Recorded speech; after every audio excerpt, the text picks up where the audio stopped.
SDP கட்சி இந்த பாசிச சங்க பரிவார ஓநாய்களை எதிர்த்து சிங்கமாக இந்த தேசத்திலே களமாடிக்கொண்டே இருக்கிறது. சில மாதங்களுக்கு முன்பு முஸ்லிம்களுடைய சொத்துக்களாகிய வக்ஃப் சொத்துக்களை திருட வேண்டும் என்ற அடிப்படையிலே, அபகரிக்க வேண்டும் என்ற அடிப்படையிலே ஆர்எஸ்எஸும் பிஜேபியும் சங்க பரிவார பாசிஸ்டுகளும் ஒரு வக்ஃப் திருத்த மசோதாவை கொண்டு வந்தார்கள்.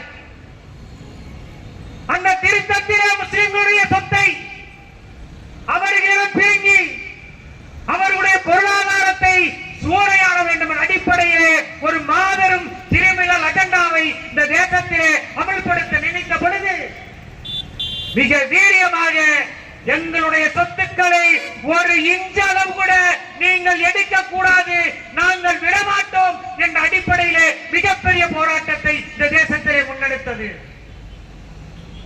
அந்த எஸ்டிபி கட்சியினுடைய தலைவர் தான் இன்றைக்கு ஆர்எஸ்எஸ் சங்க பரிவாருடைய ஏவல் துறையாக இருக்கக்கூடிய அமலாக்கத்துறை கைது செய்ததாக அறிக்கை வெளியிட்டிருக்கிறது. என்ன வழக்கில் எங்கள் தேசிய தலைவர் அவர்களை நீங்கள் கைது செய்தீர்கள்? வழக்கு போடப்பட்டு 2 ஆண்டுகளாகிவிட்டது. 2 ஆண்டுகளை கடந்து விட்டது.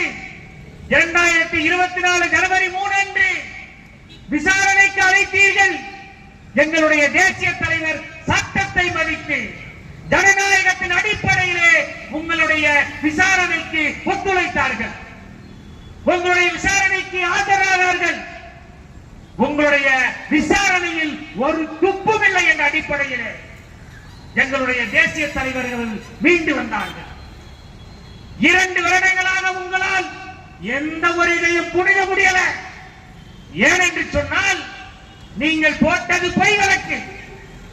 நீங்கள் கைது செய்ய நினைப்பது பொய் வழக்கிற்காக நீங்கள் அபாண்டமாக குற்றம் சுமத்தி எஸ்டிபி கட்சியுடைய தலைவரை விசாரணைக்கு அழைத்தால், கைது செய்தால் எஸ்டிபி கட்சியுடைய செயல்பாடு முடங்கிவிடும் என்ற அடிப்படையிலே நீங்கள் செயல்பட்டீர்களே. ஆனால் நிச்சயமாக அது உங்களுடைய கனவில் கூட பலிக்காது என்பதை இந்த நேரத்தில் உங்களுக்கு நாங்கள் தெரிவித்துக் கொள்கிறோம்.